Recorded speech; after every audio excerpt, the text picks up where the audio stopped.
Up until the 1500s, Brunei was an empire with a huge presence in countries such as Indonesia, Malaysia and the Philippines.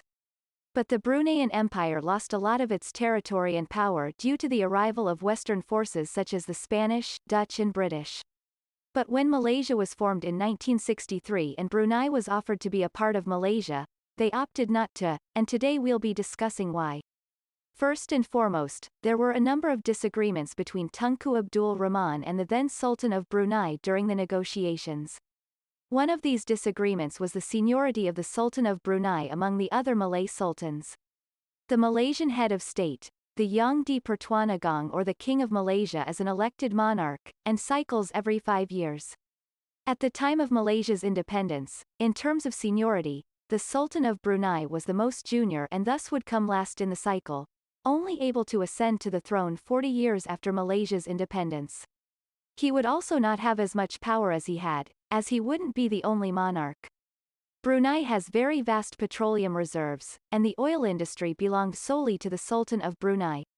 The Federation of Malaysia wanted the majority of the ownership of those reserves to be handed over to the Federation government.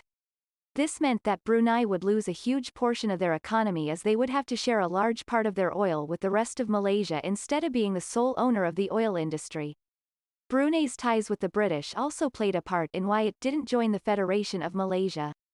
Back then, the British were financially indebted to the United States of America due to World War II, and since Brunei had vast reserves of oil, the British needed to retain control over the Bruneian oil as its loss would greatly affect the British economy.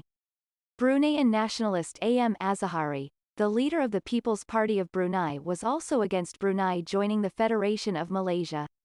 This led to an armed uprising instigated by Azahari himself in December of 1962 known as the Brunei Revolt.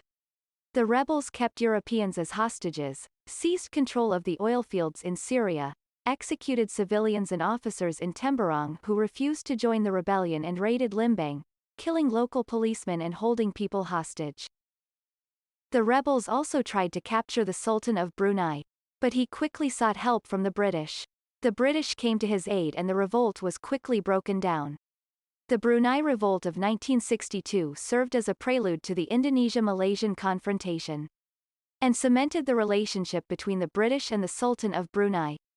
All of that, including the resistance met by the Sultan of Brunei from within his own country, led to the ultimate decision of Brunei deciding not to become part of Malaysia. And that is why Brunei is its own country, and not part of Malaysia.